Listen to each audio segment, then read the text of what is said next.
الله عليه وسلم إن هذا الخير خزائن ولتلك الخزائن مفاتيح وطوبى لعبد جعله الله مفتاحا للخير إغلاقا للشر وويل لعبد جعله الله مفتاحا للشر إغلاقا للخير أو كما قال صلی اللہ علیہ وسلم۔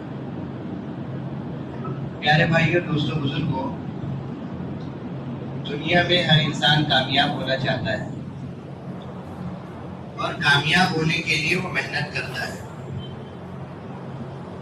لیکن ہر محنت کرنے والا کامیاب نہیں ہے، یہ بات طے ہے۔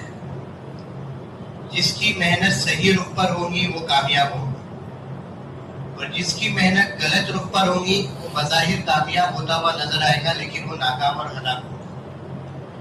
حضرت عمر رضی اللہ عنہ کا گزر ہوا ایک راہب پر، تھکاوٹ کے آثار اس کے چہرے پر، جسم اس کا ٹوٹا ہوا۔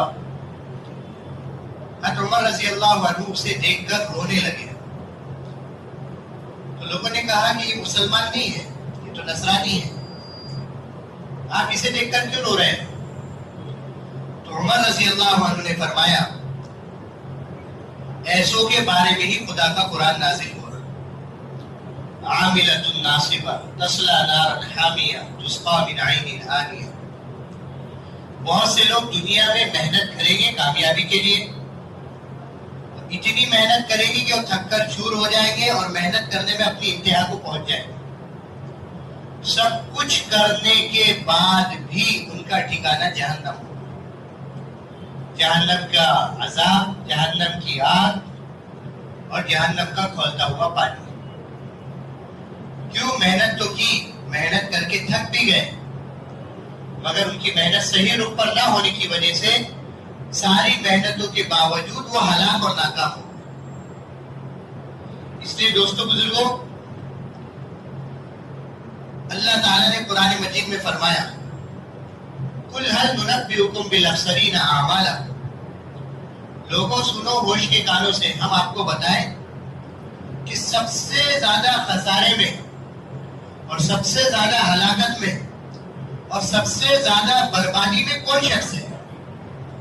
قرآن کہہ رہا ہے، اللہ تعالیٰ فرما رہے ہیں، الذین ضل سعیہم فی الحیاۃ الدنیا وہم یحسبون انہم یحسنون صنعا۔ جو دنیا میں محنت کر رہا ہے اور اس کی محنت ساری بیکار ہے، اور وہ بیکار محنت کر کے یہ سمجھ رہا ہے کہ میں بہت اچھا کام کروں، یہ سب سے زیادہ ہلاکت میں ہے اور یہ سب سے زیادہ بربادی میں ہے۔ اس لیے دوستو، بزرگوں، محنت ہو، محنت صحیح ہو۔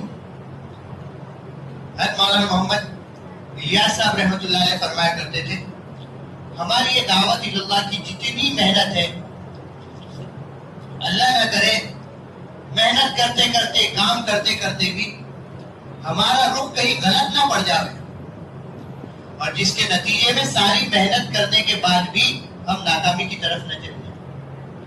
ہماری بنیادیں ہیں، ہماری محنت کا پورا خلاصہ، ہر ایک کی زندگی کا رخ، کیا ہماری ذات ہے، کیا ہمارا گھرانہ ہے، اور کیا ہمارا علاقہ ہے، اور عالم پورا ہماری محنت کا میدان، کہ ہر ایک کی زندگی کا رخ مخلوق سے ہٹ کر خالق کی طرف آ رہا ہے۔ بات آ رہی بھائی سمجھ میں؟ بات حقیقت سے تعلق رکھتی ہے کہ رخ زندگی کے بدلے ہوئے ہیں، اور جب تک رخ صحیح نہیں ہوں گے کام نہیں بنے گا۔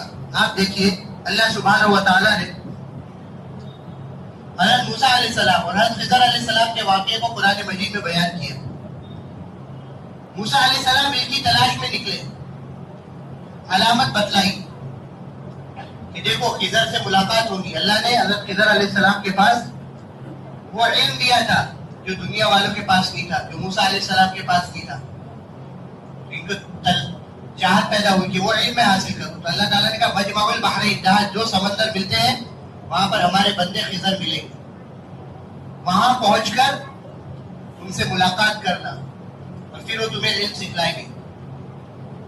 اور اس کی علامت بتلائی کہ تمہارے توشے دان میں سے مچھلی زندہ ہو کر سمندر میں جائے گی، سرنگ بناتے ہوئے راستہ بنا لیا.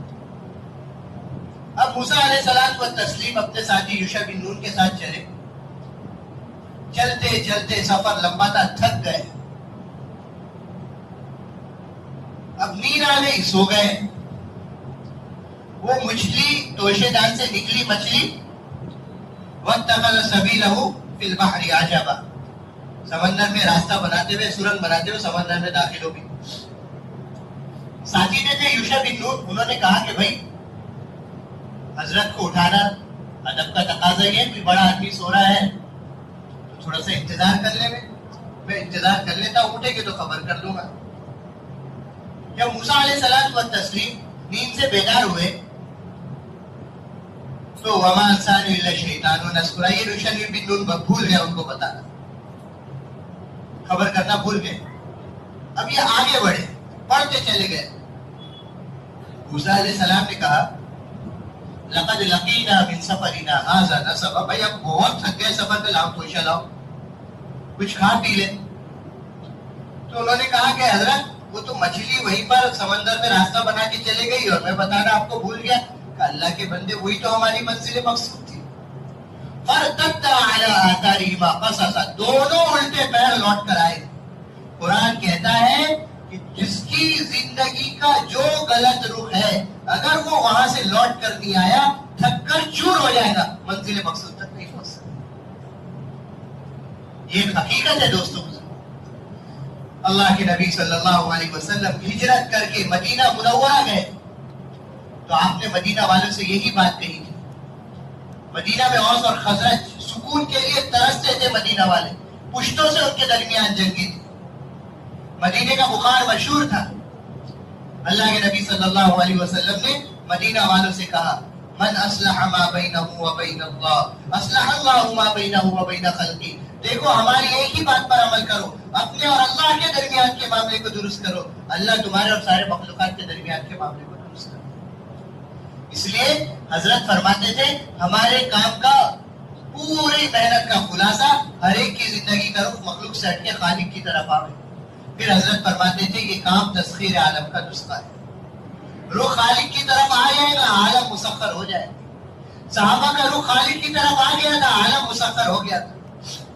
ہوائیں ان کے تابع ہو گئی تھی, سمندر ان کے تابع ہو گئے تھے, حیوانات ان کے تابع ہو گئے تھے, بڑے بڑے موذی جانور ان کے تابع ہو گئے تھے. عبداللہ بن عمر رضی اللہ عنہ شیر کا کان پکڑ کے کہہ رہے ہیں ہمیں راستہ بتا, اور شیر راستہ بتا رہا ہے. اور جب قافلے سے ملا دیا شیر نے تو ایک دھاڑ مار کے واپس جانے لگا, گویا کہ واپسی کا سلام کر رہا ہے. شیخ سعدی علیہ رحمہ کے بارے میں لکھا ہے کہ ایک بزرگ کو دیکھا جو شیر پر سوار ہو کر آ رہے ہیں, تو یہ حیران اور شجدہ رہ گئے کہ شیر پر یہ کیسے بیٹھ کر آ رہے ہیں. پنجرے کے اندر شیر ہو, دھاڑ مارے, باہر والوں کی حالت خراب ہو جائے اور کبھی سامنے آ جائے اچانک, تو وہ شیر پہ بیٹھ کر آ رہے ہیں اور شیخ سعدی انہیں حیرت سے دیکھ رہے ہیں. وہ بزرگ کہنے لگے, سمجھ گئے اس کے سعدی کو حیرت ہو رہی ہے, کہا اے سعدی اللہ کے حکم سے کبھی منہ نہ موڑنا, دنیا کی کوئی طاقت تمہارے حکم سے منہ نہیں موڑے. دل کی گہرائیوں میں اترے اللہ کی بڑائی اور اللہ کی عظمت اور اللہ کی ربوبیت. اللہ کے نبی صلی اللہ علیہ وسلم نے جہاں دعوت دی ہے, جہاں دعوت سکھلائی ہے, وہاں دعائیں بھی سکھلائی ہیں. اللہم انی اسألک ایمانا یباشر قلبی. بولو پڑھیں گے اس دعا کو, صرف بیان کے لیے تھوڑی ہے یہ دعا, یا معلومات کے لیے تھوڑی ہے دعا کہ میرے علم میں یہ دعا ہے تو میں کہہ دوں اور آپ سن لیں اور بات ختم, مزہ آ جاوے. بلکہ کس کے لیے؟ عمل کے لیے ہے. ہمارا بیان برائے بیان نہیں ہے, برائے عمل ہے. اس دعا کو ماننے کا اہتمام کریں گے تو کہہ دیتا ہوں دعا. کب سے کریں گے؟ آج سے, عشاء سے ہی. اللہم انی اسألک ایمانا یباشر قلبی. اللہم انی اسألک ایمانا یباشر قلبی. اے اللہ ہمیں وہ ایمان عطا فرما جو دل کی گہرائیوں میں اتر جائے, رچ بس جائے. جیسے چائے ہے اور اس سے چینی الگ ہے. اب آپ چینی اور چائے تو الگ الگ ہے, اب چینی کو آپ گھول دو چائے میں تو رچ بس جاتی ہے, اب الگ ہو سکتی ہو. کیوں دوستو عزیزو, اے اللہ دل کی گہرائیوں میں وہ ایمان عطا فرما کہ ایسا رچے بسے کہ بڑی بڑی طاقتیں آ جائے سامنے کہ ایمان کا سودا نہ ہو. اللہم انی اسألک ایمان لا یرتد. آقا علیہ السلام نے دعا سکھلائی، اے اللہ وہ ایمان عطا فرما کہ اس کے بعد پھر ارتداد نہ ہو. ورنہ تو لوگوں نے ایک مٹھائی کے ڈبے کے عوض اپنے ایمان کا سودا کیا. آقا علیہ السلام نے کہا بادروا بالاعمال، ایمان عمل میں جلدی کرو. یصبح الرجل مؤمنا ویمسی کافرا ویمسی مؤمنا ویصبح کافرا. آدمی صبح مومن ہونے کی حالت میں کرے گا، شام ہونے تک اپنے ایمان کا سودا کر دے گا. شام مومن ہونے کی حالت میں کرے گا، صبح ہونے تک اپنے ایمان کا سودا کر دے گا. یبیع دینہ بعرض من الدنیا، دنیا کے چند ٹکڑوں کے لیے اپنے ایمان کا یہ سودا. اللہ وہ ایمان عطا فرما جو دل کی گہرائیوں میں اترے، پھر ایمان کے لیے پھانسی کے پھندے پہ لٹکا دیا جائے اور سولی پر چڑھا دیا جائے اور آگ میں جلا دیا جائے. بس پھر ایمان سے پھرنا نہ ہو. ایمان سے کیا نہ ہو؟ پھرنا نہ ہو. عبداللہ بن حذافہ رضی اللہ تعالیٰ عنہ بادشاہ نے پیشکش کی تھی اپنے ایمان سے پھر جاؤ، پوری بادشاہ تمہیں دے دیں گے. کہا ارے کمبخت، اگر تو پوری بادشاہ بھی دے دے، آدھی بادشاہ دینے کی بات کرتا ہے، ایک پلک جھپکنے کے برابر میں اپنے ایمان کا سودا نہیں کر سکتا.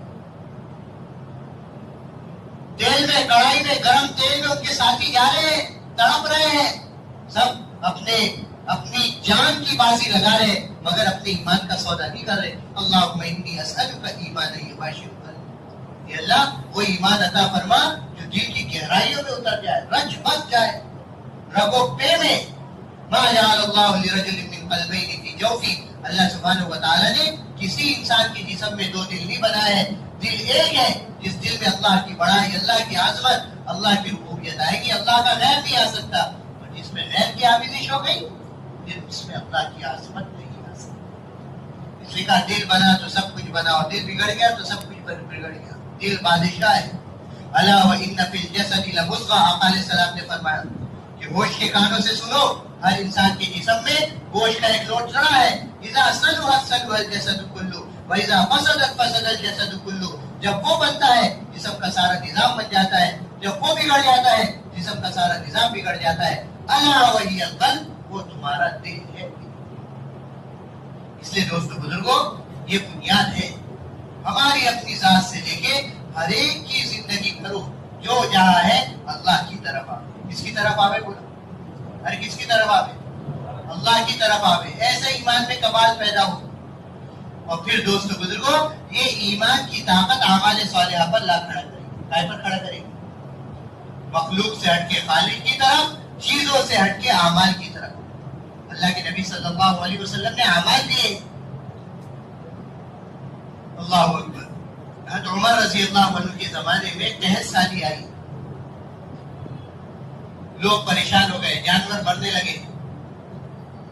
عمر بن عاص رضی اللہ عنہ، حضرت عمر رضی اللہ عنہ نے ان کو مصر کا گورنر بنا رکھا تھا. ان کو خط لکھا، حالات لکھے مدینہ منورہ کے.